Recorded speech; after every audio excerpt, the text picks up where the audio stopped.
എല്ലാവർക്കും നമസ്കാരം. നമുക്ക് അടുത്ത ചാപ്റ്ററിലേക്ക് പോവാം. ചാപ്റ്ററിന്റെ പേര് ഇൻട്രൊഡക്ഷൻ ടു പ്രോഗ്രാമിംഗ് എന്നാണ്. നമ്മൾ മുൻ ചാപ്റ്ററുകളിൽ പഠിച്ച കാര്യങ്ങളൊക്കെ അപ്ലൈ ചെയ്യുന്ന ഒരു ചാപ്റ്റർ. അല്ലെങ്കിൽ നമ്മൾ നേരത്തെ C++നകത്ത് ഓരോ സ്റ്റേറ്റ്മെന്റ് എങ്ങനെയാണ്, ഓപ്പറേറ്റേഴ്സ് എങ്ങനെയാണ്, ഡാറ്റ ടൈപ്പ് എന്താണ്, വേരിയബിൾ എന്താണെന്നൊക്കെ നമ്മൾ പറഞ്ഞു. അതൊക്കെ ഉപയോഗിച്ചുകൊണ്ട് നമ്മൾ എങ്ങനെ ഒരു പ്രോഗ്രാം എഴുതും എന്നുള്ളതാണ് ഈ ചാപ്റ്ററിൽ നമ്മൾ പഠിക്കാൻ പോകുന്നത്. ചാപ്റ്ററിന്റെ പേര് ഇൻട്രൊഡക്ഷൻ ടു പ്രോഗ്രാമിംഗ് ആണ്. അതിന് 12 കാര്യങ്ങൾ ഞാൻ കഴിഞ്ഞ ചാപ്റ്ററിന് മുമ്പത്തെ 2-3 ക്ലാസ്സിന് മുമ്പത്തെ ഒരു ക്ലാസ് അവസാനം കട്ടായിപ്പോയി. അതായത് IDE കുറിച്ച് പറഞ്ഞത് ഒരു ശകലം, എനിക്ക് 2 മിനിറ്റ് ഉള്ളായിരുന്നു അത്. പക്ഷെ ആ ഒരു ക്ലാസ് അപ്ലോഡ് ചെയ്ത് കഴിഞ്ഞ് ഞാൻ നിങ്ങളുടെ കമന്റ് കണ്ടപ്പോഴാണ് ഞാനത് ശ്രദ്ധിച്ചത്. അത് കുഴപ്പമില്ല. അത് ഞാൻ ഈ ചാപ്റ്ററിൽ നമ്മൾ പ്രോഗ്രാം ചെയ്യുന്നത് എങ്ങനെ, IDEക്കകത്ത് എങ്ങനെയാണ് പ്രോഗ്രാം ചെയ്യുന്നതെന്ന് ലൈവായിട്ട് നിങ്ങൾക്ക് കാണിച്ചു തരും. ഏത് രീതിയിലാണ് ഓരോ പ്രോഗ്രാം ചെയ്യുന്നത്, എങ്ങനെയാണ് കമ്പൈൽ ചെയ്യുന്നത്, എങ്ങനെയാണ് അതിന്റെ ഔട്ട്പുട്ട് കാണുന്നത്, എങ്ങനെയാണെന്നൊക്കെ. അപ്പോൾ ഈ ചാപ്റ്ററിന്റെ അവസാനത്തെ ക്ലാസ് എന്ന് പറയുന്നത് പ്രോഗ്രാം എങ്ങനെയാണ് നമ്മളൊരു കമ്പ്യൂട്ടറിൽ ചെയ്യുന്നതെന്നും അതിന്റെ ഔട്ട്പുട്ട് കാണുന്നതിനെ കുറിച്ചൊക്കെ ആയിരിക്കും. തീർച്ചയായിട്ടും ക്ലാസ് ആയിട്ടല്ലായിരിക്കും, ഞാൻ കമ്പ്യൂട്ടറിൽ ചെയ്ത് കാണിച്ചു തരുമായിരിക്കും ചെയ്തത്. അപ്പോൾ തീർച്ചയായിട്ടും IDE എന്താണ് എന്നുള്ളതിനെ കുറിച്ച് വ്യക്തമാക്കി പറയാം. വളരെ ചെറിയൊരു മിനിറ്റത്തെ കാര്യമുള്ളായിരുന്നു. അത് കട്ടായി പോയത് ഞാൻ പിന്നീട് ശ്രദ്ധിച്ചതുകൊണ്ടാണ് അത് സംഭവിച്ചത്. അപ്പൊ നമുക്ക് ഇന്നത്തെ ക്ലാസ്സിലേക്ക് പോകാം. ഇൻട്രൊഡക്ഷൻ ടു പ്രോഗ്രാമിംഗിന്റെ ആദ്യത്തെ ക്ലാസ് ആണ്. സയൻസുകാർക്കും കൊമേഴ്സുകാർക്കും എല്ലാം വേണ്ട കണ്ടന്റ് ആണ്. അതുകൊണ്ട് എല്ലാവരും പഠിക്കുക. അപ്പൊ നമുക്ക് ക്ലാസ്സിലേക്ക് പോകാം. ഓക്കെ, ചാപ്റ്ററിന്റെ പേര് ഇൻട്രൊഡക്ഷൻ ടു പ്രോഗ്രാമിംഗ് ആണ്, ഞാൻ പറഞ്ഞു. അപ്പൊ നമുക്ക് അതിന്റെ ആദ്യത്തെ ഭാഗം, ആദ്യത്തെ പാർട്ടാണ്, ഈ ചാപ്റ്ററിന്റെ ആദ്യത്തെ പാർട്ടാണ്. Structure of a C++ program ആണ് നമ്മൾ ഇതിനകത്ത് പഠിക്കുന്നത്. ആ ചാപ്റ്ററിന്റെ ആദ്യമായിട്ട് നമ്മൾ പഠിക്കുന്നത് കുറേ കാര്യങ്ങൾ പഠിക്കും. ആദ്യം കുറച്ച് തിയറിയാണ്, അത് കഴിഞ്ഞ് നമ്മൾ പ്രോഗ്രാമിലേക്ക് പോകത്തുള്ളൂ. നമ്മൾ പ്രോഗ്രാം ചെയ്യുന്നുണ്ട്. അവസാനം ഈ ചാപ്റ്ററിന്റെ അവസാനത്തെ ക്ലാസ് എന്ന് പറയുന്നത് പ്രോഗ്രാം എങ്ങനെ എഴുതുമെന്ന് ഞാൻ നിങ്ങൾക്ക് കാണിച്ചു തരാം. ഓക്കെ, അപ്പൊ നമുക്ക് എങ്ങനെയാണ് ഒരു പ്രോഗ്രാം ഉള്ളത്, ഒരു സ്ട്രക്ചർ എങ്ങനെയാണ് പരീക്ഷയ്ക്ക് ചോദിക്കുന്നതാണ്. Structure of a C++ program. അപ്പൊ എങ്ങനെയാണ് ഒരു C++ പ്രോഗ്രാമിന്റെ സ്ട്രക്ചർ എന്ന് നമ്മൾ വ്യക്തമായിട്ട് അറിഞ്ഞിരിക്കണം. ഒരു C++ പ്രോഗ്രാം എന്താണ് എന്ന് ചോദിച്ചു കഴിഞ്ഞാൽ ഞാൻ പറഞ്ഞിട്ടുണ്ട്, എന്താണ് C++ പ്രോഗ്രാം കുറെ സ്റ്റേറ്റ്മെന്റുകളുടെ അല്ലെങ്കിൽ കുറെ ഇൻസ്ട്രക്ഷനുകളുടെ കളക്ഷനാണ്. അങ്ങനെയാണെങ്കിൽ ഇവിടെ പറഞ്ഞിരിക്കുന്ന മറ്റൊരു ഡെഫിനേഷനാണ് C++ program is a collection of one or more functions. എന്താണ്, ഒന്നോ ഒന്നിലധികമോ ഫംഗ്ഷനുകളുടെ കളക്ഷനെയാണ് നമ്മൾ എന്ത് പറയുന്നത്, C++ പ്രോഗ്രാം എന്ന് പറയുന്നത്. ഫംഗ്ഷൻ എന്ന് വെച്ച് കഴിഞ്ഞാൽ ഒന്നുമില്ല, കുറച്ച് സ്റ്റെപ്പുകളാണ്, കുറച്ച് കോഡുകളാണ്. ഒരു പർട്ടിക്കുലർ ടാസ്ക് പെർഫോം ചെയ്യാൻ ആവശ്യമായ കുറച്ച് കോഡുകൾ. ഇപ്പൊ അഡീഷൻ എന്ന് പറയുന്ന ഒരു ടാസ്ക്, അത് പെർഫോം ചെയ്യണമെങ്കിൽ നമുക്ക് 2 നമ്പർ വേണം, അതിനെ ആഡ് ചെയ്യണം, അതിന് ആ റിസൾട്ട് പ്രിന്റ് ചെയ്യണം, അല്ലെ. ഒരു 4 ടാസ്ക് ഉണ്ട്, അല്ലെ 4 സ്റ്റെപ്പ് ഉണ്ട്. ഈ 4 സ്റ്റെപ്പ് ചെയ്താണ് അഡീഷൻ എന്ന് പറയുന്ന ടാസ്ക് നമുക്ക് കംപ്ലീറ്റ് ചെയ്യാൻ പറ്റത്തുള്ളൂ. 4 സ്റ്റെപ്പ് ചേരുമ്പോൾ മാത്രമേ അഡീഷൻ പൂർത്തിയാവത്തുള്ളൂ. അതേപോലെ തന്നെ ഓരോ ടാസ്ക് പെർഫോം ചെയ്യാനും നമുക്ക് കുറെ സ്റ്റെപ്പുകൾ വേണ്ടി വരും. അങ്ങനെ കുറെ സ്റ്റെപ്പുകളുടെ കളക്ഷനെയാണ് നമ്മൾ എന്ത് പറയുന്നത്, ഫംഗ്ഷൻ. അപ്പൊ C++ പ്രോഗ്രാം എന്ന് പറഞ്ഞാൽ ഇങ്ങനത്തെ കുറെ ഫംഗ്ഷനുകൾ, ഒന്നോ ഒന്നിലധികമോ ഫംഗ്ഷനുകളുടെ കളക്ഷനെയാണ് എന്ത് പറയുന്നത്, C++ പ്രോഗ്രാം എന്ന് പറയുന്നത്. ഇനി C++ പ്രോഗ്രാമിൽ എല്ലാ ഫംഗ്ഷനുകൾക്കും, അതേപോലെ തന്നെ എല്ലാ ഫംഗ്ഷനുകൾക്കും എന്തുണ്ട്, ഒരു പേരുണ്ട്. എല്ലാ ഫംഗ്ഷനുകൾക്കും, ഈ ഓരോ ഗ്രൂപ്പുകൾക്കും, ഞാൻ പറഞ്ഞ ഓരോ ടാസ്ക് പെർഫോം ചെയ്യാൻ ആവശ്യമായ കുറച്ച് കോഡുകളുടെ കളക്ഷനാണ് ഫംഗ്ഷൻ. ആ ഓരോ ഗ്രൂപ്പുകൾക്കും ഓരോ പേരുകൾ ഉണ്ടാവും.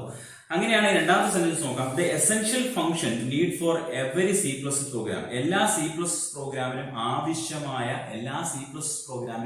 ആവശ്യമായ ഒരു ഫംഗ്ഷൻ, എസെൻഷ്യൽ, ഒഴിച്ചുകൂടാൻ പറ്റാത്ത ഒരു ഫംഗ്ഷൻ ഏതാണ് എന്ന് ചോദിച്ചാൽ മെയിൻ എന്ന് പറയുന്നത്. ഏതാണ് മെയിൻ എന്ന് പറയുന്ന ഫംഗ്ഷനാണ് മെയിൻ. അതിന്റെ കൂട്ടത്തിൽ ആ മെയിൻ എന്ന് എഴുതുന്നതിന്റെ കൂട്ടത്തിൽ ആ ബ്രാക്കറ്റ് എപ്പോഴും വേണം. ഫംഗ്ഷന്റെ പേരിനോടൊപ്പം എപ്പോഴും നമ്മൾ ആ ബ്രാക്കറ്റ് എഴുതും. ഫംഗ്ഷന്റെ പേര് എവിടെ എഴുതിയാലും, അത് മെയിൻ എന്ന് മാത്രമല്ല മറ്റെന്തെങ്കിലും ഫംഗ്ഷൻ എഴുതിയാലും, ഫംഗ്ഷൻ എന്താണെന്ന് പറഞ്ഞു. എന്താണ് ഫംഗ്ഷൻ എന്ന് വെച്ചാൽ, എന്താണ്, A unit of code which perform A particular task. Every function has A name. എല്ലാ ഫംഗ്ഷനും എന്തുണ്ടാവും, പേരുണ്ടാവും. ഈ പേരിനോടൊപ്പം എപ്പോഴും നമ്മൾ ഇങ്ങനെ ഒരു പാരാന്തസിസ്, ഇങ്ങനെ ഒരു ബ്രാക്കറ്റ് നമ്മൾ എപ്പോഴും ഇടും. മനസ്സിലാകുന്നുണ്ടോ? അത് എന്താണെന്നുള്ള കാര്യം നമ്മൾ ഫംഗ്ഷൻ എന്ന് പറയുന്ന ചാപ്റ്റർ എത്തുമ്പോൾ അതിന്റെ ഉപയോഗമൊക്കെ മനസ്സിലാക്കാം.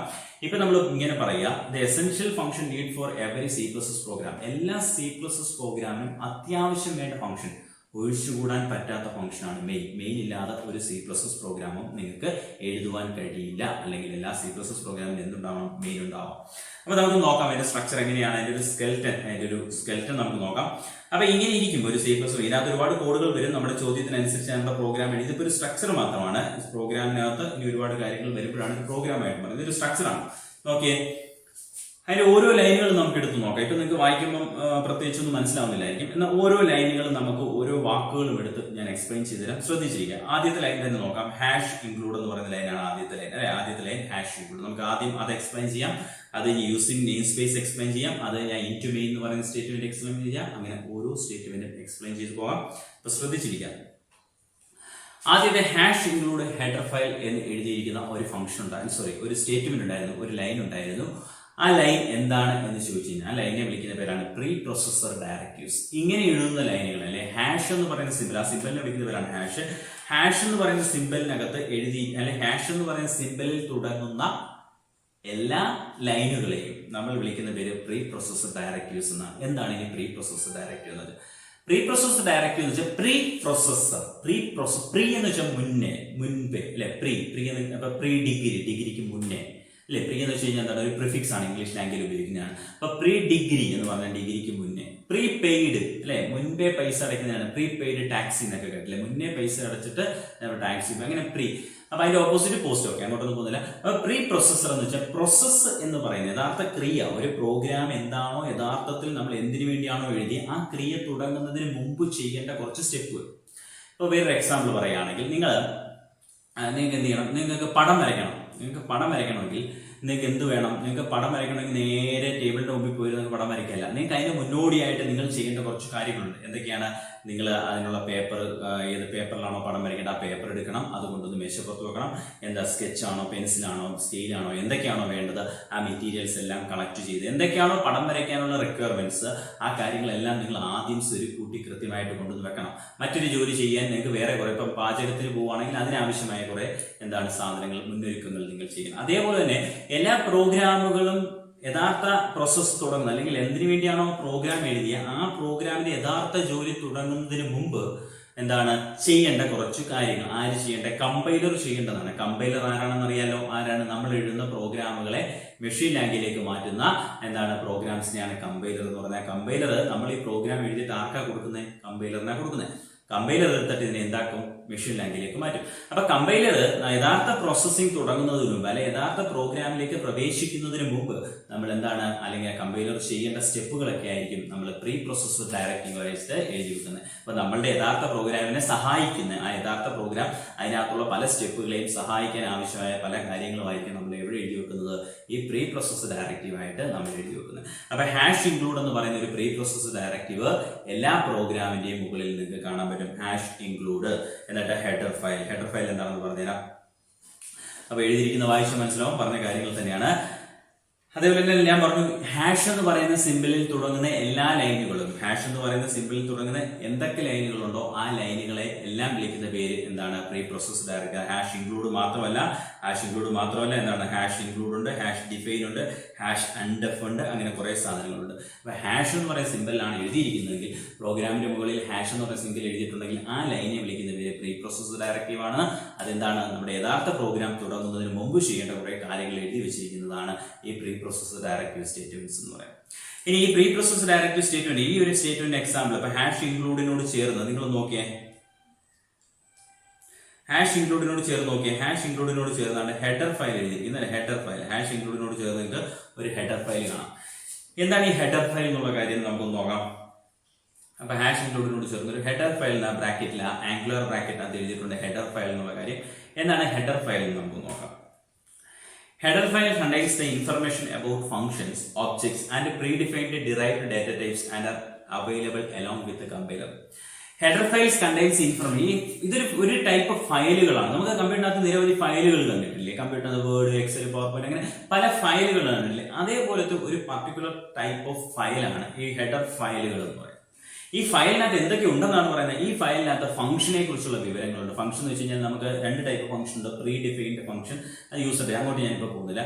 അതായത് മുൻകൂട്ടി കുറെ ഫംഗ്ഷൻസ് നമ്മുടെ പ്രോഗ്രാമിനകത്ത് ഉപയോഗിക്കത്തക്ക, റെഡി ടു യൂസ്. പെട്ടെന്ന് നമുക്ക് റെഡിമെയ്ഡ് ഷർട്ട് എന്നൊക്കെ പറയത്തില്ലേ, റെഡിമെയ്ഡ് ഡ്രസ്സുകളൊക്കെ എന്താണ് നമ്മൾ പോകാൻ മേടിക്കുക, ഉപയോഗിക്കുക അല്ലെ, അതിനെ റെഡി ചെയ്യും. അപ്പൊ നമ്മൾ എന്താണ് അത് തയ്യാറാക്കി വെച്ചിരിക്കുകയാണ്, നമുക്ക് ഉപയോഗിച്ചാൽ മാത്രം. അത് എങ്ങനെ തയ്യാറാക്കിയോ, ഏത് രീതി തയ്യാറാക്കിയോ, അത് എവിടെയാണോ തയ്യാറാക്കിയോ അതിനെക്കുറിച്ചൊന്നും നമുക്ക് അറിയേണ്ട കാര്യമില്ല. അതേപോലെ തന്നെ C++ൽ കുറെ ഫംഗ്ഷൻസ് ഉണ്ട് ഓൾറെഡി റെഡിയാക്കി, എററൊക്കെ ഫ്രീ ആക്കി, എററൊന്നും ഇല്ലാതെ നമ്മൾക്ക് നമ്മുടെ പ്രോഗ്രാമിനെ സഹായിക്കാൻ പല ഘട്ടത്തിലും സഹായിക്കും. ഇപ്പോൾ സ്ക്വയർ റൂട്ട് കണ്ടുപിടിക്കുക, അല്ലെങ്കിൽ എന്താണ് വേറെ പവർ കണ്ടുപിടിക്കുക, അങ്ങനെയുള്ള പല കാര്യങ്ങളിലും നമ്മൾ ചെയ്യാൻ എളുപ്പത്തിൽ നമ്മളെ സഹായിക്കാൻ വേണ്ടി പല ഫംഗ്ഷൻസ് ഉണ്ടാക്കി വെച്ചിട്ടുണ്ട്.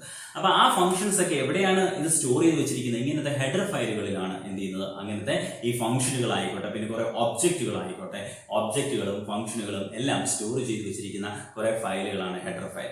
അപ്പൊ ഈ ഫയലിനകത്തുള്ള ഏതെങ്കിലും ഫംഗ്ഷനുകൾ നമ്മുടെ പ്രോഗ്രാമിനകത്ത് ഉപയോഗിക്കുന്നുണ്ടെങ്കിൽ, അല്ലെങ്കിൽ ഏതെങ്കിലും ഒബ്ജക്റ്റുകൾ നമ്മുടെ പ്രോഗ്രാമിനകത്ത് ഉപയോഗിക്കുന്നുണ്ടെങ്കിൽ, തീർച്ചയായിട്ടും നമ്മുടെ പ്രോഗ്രാമിന്റെ മുകളിൽ ഇങ്ങനെ ഒരു ലൈൻ ഉണ്ടാവും, ഹാഷ് ഇൻക്ലൂഡ് എന്നിട്ട് ആംഗുലർ ബ്രാക്കറ്റിനകത്ത് എന്ത് എഴുതണം, ആ ഏത് ഫയലിലുള്ള ഫംഗ്ഷൻ ആണോ നമ്മൾ ഉപയോഗിക്കുന്നത്, അല്ലെങ്കിൽ ഏത് ഒബ്ജക്റ്റ് ആണോ നമ്മൾ, ഏത് ഫയലിലുള്ള ഒബ്ജക്റ്റ് ആണോ ഉപയോഗിക്കുന്നത്, ആ ഫയലിന്റെ പേര് നമ്മൾ ഈ ഹെഡർ ഫയലിന്റെ സ്ഥാനത്ത് എഴുതി കൊടുക്കും. നമ്മുടെ പ്രോഗ്രാമിനകത്ത് പ്രോഗ്രാം എഴുതി തുടങ്ങുമ്പോൾ നിങ്ങൾക്ക് കാര്യം മനസ്സിലാവും.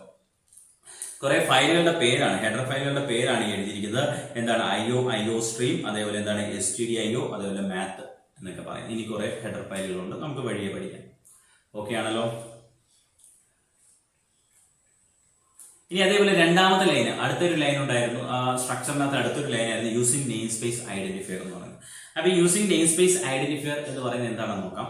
ഇപ്പൊ നമ്മുടെ പ്രോഗ്രാമിനകത്ത് നമ്മൾ ഉപയോഗിക്കുന്ന പല വാക്കുകളുണ്ട്. നമ്മൾ ക്രിയേറ്റ് ചെയ്യുന്നല്ല, പ്രോഗ്രാമിന്റേതായ ഇപ്പൊ സി ഇൻ, സി ഔട്ട്, നിങ്ങൾ പ്രോഗ്രാമിൽ ഇനി അങ്ങോട്ട് കാണും, ഇൻപുട്ട് സ്റ്റേറ്റ്മെന്റോ ഔട്ട്പുട്ട് സ്റ്റേറ്റ്മെന്റോ ഒക്കെ വേണ്ടി യൂസ് ചെയ്യുന്ന സി ഇൻ എന്ന് പറയുന്ന വാക്ക്, സി ഔട്ട് എന്ന് പറയുന്ന വാക്ക്, അങ്ങനെ നിരവധി വാക്കുകളുണ്ട്. അങ്ങനത്തെ വാക്കുകളൊക്കെ ഏത് ഗ്രൂപ്പിൽ പെടുന്നതാണ്, അല്ലെങ്കിൽ ഏത് കുടുംബത്തിലുള്ളതാണ് എന്ന് നമ്മൾ പറഞ്ഞു കൊടുക്കുന്നതാണ് ഈ ഒരു സ്റ്റേറ്റ്മെന്റ് യൂസിംഗ് നെയിം സ്പേസ്. അതേപോലെ ഏത് കുടുംബമാണോ ആ കുടുംബത്തിന്റെ പേര് നമ്മൾ അവിടെ എഴുതി കൊടുക്കും. അതായത് നമ്മുടെ പ്രോഗ്രാമിനകത്ത് നമ്മൾ ഉപയോഗിക്കുന്ന വാക്കുകളൊക്കെ ഇപ്പം കമ്പൈലേഷൻ നടത്തുമ്പോൾ അതിന് കൺഫ്യൂഷൻ ഉണ്ടാവാതിരിക്കാൻ വേണ്ടി നമ്മൾ എഴുതിയിരിക്കുന്ന വാക്കിന്റെ ഡെഫിനിഷനൊക്കെ, അല്ലെങ്കിൽ നമ്മൾ എഴുതിയിരിക്കുന്ന വാക്കൊക്കെ ഏത് കാറ്റഗറിയിൽ വരുന്നതാണ്, അല്ലെങ്കിൽ ഏത് ഗ്രൂപ്പിനകത്ത് പെടുന്നതാണ് എന്ന് പറഞ്ഞു കൊടുക്കാൻ വേണ്ടി, ഒരു കൺഫ്യൂഷൻ ഉണ്ടാവാതിരിക്കാൻ വേണ്ടി, വ്യക്തമാക്കി കൊടുക്കാൻ വേണ്ടി നമ്മൾ എഴുതി വെക്കുന്ന ഒരു ലൈനാണ് യൂസിംഗ് നെയിം സ്പേസ് ഐഡന്റിഫയർ എന്ന് പറയുന്നത്. മനസ്സിലാവുന്നുണ്ടോ? യൂസിംഗ് നെയിം സ്പേസ് ഐഡന്റിഫയറിന്റെ സ്ഥാനത്ത് നമ്മൾ എഴുതുന്നത് എന്തായിരിക്കും, ആ ഒരു ഗ്രൂപ്പിന്റെ നെയിം ആയിരിക്കും, അല്ലെങ്കിൽ ആ ഒരു നെയിം സ്പേസിന്റെ നെയിം ആയിരിക്കും അവിടെ എഴുതുന്നത്.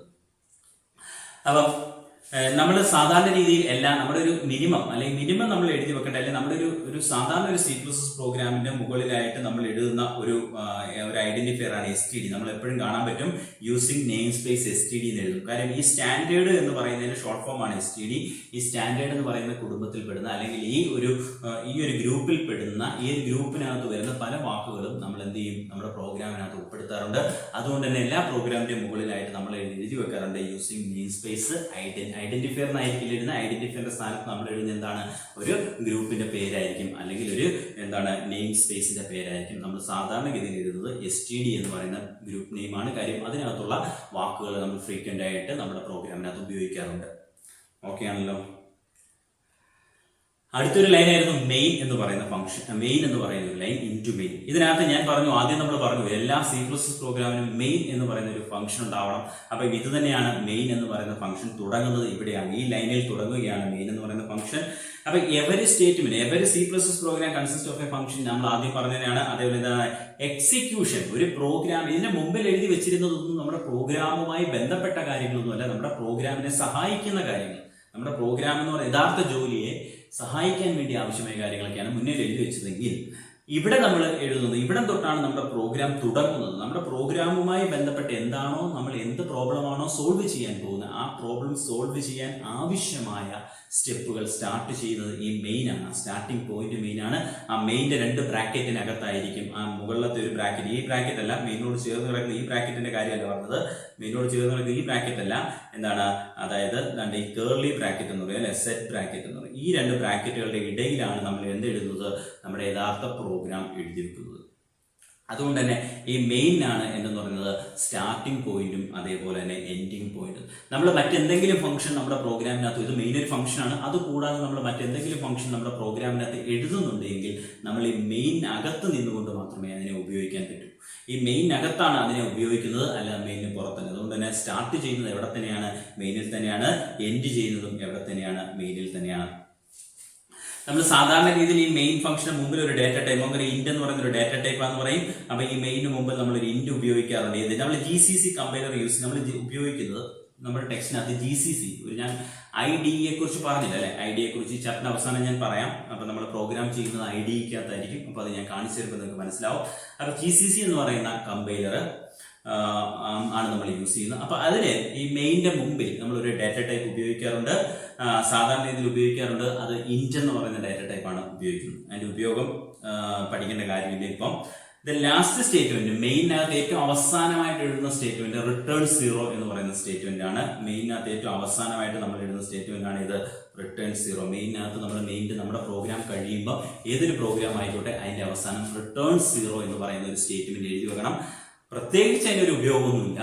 അതും ഞാൻ പറഞ്ഞല്ലോ, ഇൻറ്റു മെയിൻ എന്ന് എഴുതുന്ന പോലെ തന്നെ ആ മെയിനിന് മുമ്പിൽ ഇൻറ്റു ഡാറ്റ ടൈപ്പ് ചേർക്കുന്നത് കൊണ്ട് തന്നെ നമ്മൾ ഏറ്റവും അവസാനം റിട്ടേൺ 0 എഴുതേണ്ടതായിട്ടുണ്ട്.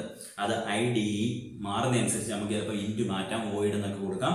പക്ഷെ നമ്മൾ ഇൻറ്റു എന്ന് പറയുന്ന ഡാറ്റ ടൈപ്പാണ് കൊടുത്തെഴുതുന്നത് GCCക്കകത്ത്. അതുകൊണ്ട് തന്നെ ഏറ്റവും അവസാനത്തെ ലൈനായിട്ട് എല്ലാ പ്രോഗ്രാമിന്റെയും ഏറ്റവും അവസാനത്തെ ലൈനായിട്ട് നിങ്ങൾക്ക് റിട്ടേൺ 0 എന്ന് പറയുന്ന ഒരു സ്റ്റേറ്റ്മെന്റ് കാണാൻ കഴിയും. അത് നിർബന്ധപൂർവ്വം എഴുതേണ്ടതായിട്ടുണ്ട്. ഇതാണ് മെയിനെ കുറിച്ച് പറയാനുള്ളത്. നമുക്കൊരു സിമ്പിൾ പ്രോഗ്രാം ഒന്ന് നോക്കാം. ഒരു സിമ്പിൾ പ്രോഗ്രാമാണ്, ഒരു സാമ്പിൾ പ്രോഗ്രാമാണ്. നിങ്ങൾക്ക് കാണാൻ പറ്റും. ആദ്യത്തെ ലൈൻ നോക്കിയ ഹാഷ് ഇൻക്ലൂഡ് ഹെഡർ ഫയലിന്റെ സ്ഥാനത്ത് എഴുതിയിരിക്കുന്നുണ്ട്. ഒരു ഹെഡർ ഫയലാണ് എഴുതിയത്. ഹെഡർ ഫയലിന്റെ സ്ഥാനത്ത് എന്താ എഴുതിയിരിക്കുന്നത്? IOStream എന്ന് പറയുന്ന ഹെഡർ. അത് രണ്ടാമത്തെ ലൈൻ നോക്കിയ യൂസിങ് നെയിം സ്പേസ്, അതിന്റെ അവസാനം എന്താണ്? STD എന്ന് വെച്ചാൽ ഐഡന്റിഫയർ അല്ലെ, നെയിം സ്പേസിന്റെ. അതേപോലെ അടുത്തുണ്ടോ മെയിൻ എന്ന് പറയുന്നത് ഇവിടെ തൊട്ട് ഇവിടം വരെയാണ് നമ്മുടെ യഥാർത്ഥ പ്രോഗ്രാം. ഇതിനകത്ത് ഇവിടെ നിന്നാണ് പ്രോഗ്രാം സ്റ്റാർട്ട് ചെയ്യുന്നത്, ഇവിടെയാണ് പ്രോഗ്രാം എൻഡ് ചെയ്യുന്നത്. ഇതിനകത്ത് 2 ലൈൻ മാത്രമേ ഉള്ളൂ. റിട്ടേൺ 0 നിർബന്ധമായിട്ട് ചേർക്കേണ്ട ലൈൻ ആയതുകൊണ്ടാണ് അത് ചേർത്തിരിക്കുന്നത്. യഥാർത്ഥത്തിൽ പറയുകയാണെങ്കിൽ ഈ ഫംഗ്ഷൻ ഈ ഒരു പ്രോഗ്രാമിന്റേതായിട്ട് ഈ ഒരു ലൈൻ മാത്രമേ ഉള്ളൂ. സി ഔട്ട് എന്ന് വെച്ചാൽ എന്താണ്?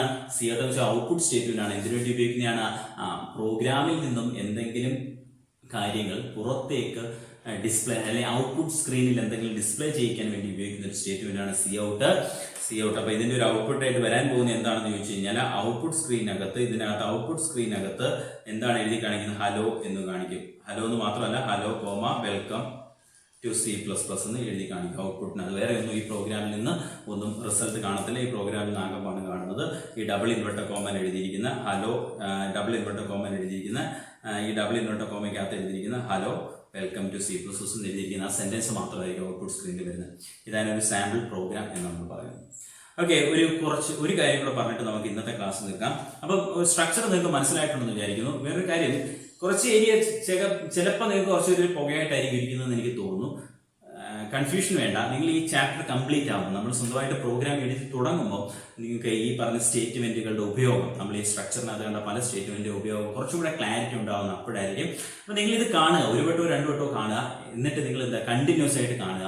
കണ്ടിന്യൂസ് ആയിട്ട് അല്ലാതെ ഇവിടെ വെച്ച് കാണുമ്പോൾ എനിക്കത് വ്യക്തത കുറവുണ്ടല്ലോ, ആകെപ്പാട് കൺഫ്യൂഷൻ ആകുമെന്ന് വിചാരിച്ച് ടെൻഷൻ അടിക്കേണ്ട കാര്യമില്ല.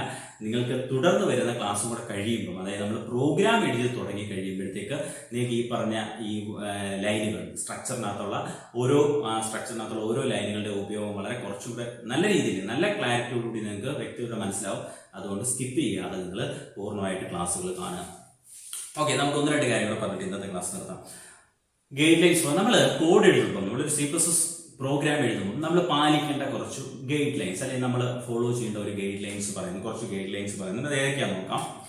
ഒന്നാമത്തെ ഗൈഡ് ലൈൻ ആയിട്ട് പറയുന്നത്, നമ്മൾ നെയിമുകൾ ഉപയോഗിക്കുമ്പോൾ വളരെ കൺവീനിയന്റ് ആയിട്ടുള്ള നെയിമുകൾ. നമ്മൾ എന്തെങ്കിലും പ്രോഗ്രാമിന് എന്തെങ്കിലും ഡേറ്റയെ റെപ്രസെന്റ് ചെയ്യാൻ വേണ്ടി, ഇപ്പോൾ ഫോർ എക്സാമ്പിൾ ഏജിനെ റെപ്രസെന്റ് ചെയ്യാൻ വേണ്ടി, ഏജ് എന്ന് പറയുന്ന പേര് തന്നെ കൊടുക്കുന്നതായിരിക്കും ഏറ്റവും ബെറ്റർ. എന്ന് കൊടുക്കുന്നതിനെക്കാട്ടി നല്ലത് ഏജ് എന്ന് പറയുന്ന പേര് തന്നെ കൊടുക്കുന്നതാണ് അല്ലെ. ഇപ്പൊ ഇൻകം എന്ന് പറയുന്ന ഒരു വാല്യൂ, അല്ലെങ്കിൽ ഇൻകത്തെ റെപ്രസെന്റ് ചെയ്യാൻ വേണ്ടി എനിക്ക് ഇൻകം എന്ന് തന്നെ കൊടുക്കുന്നതായിരിക്കും എന്ന് കൊടുക്കുന്നതിനെക്കാട്ടി നല്ലത് ഇൻകം. അങ്ങനെ എപ്പോഴും ഡേറ്റയുമായി ബന്ധപ്പെട്ട വാക്കുകൾ ഉപയോഗിക്കാൻ ശ്രമിക്കുക.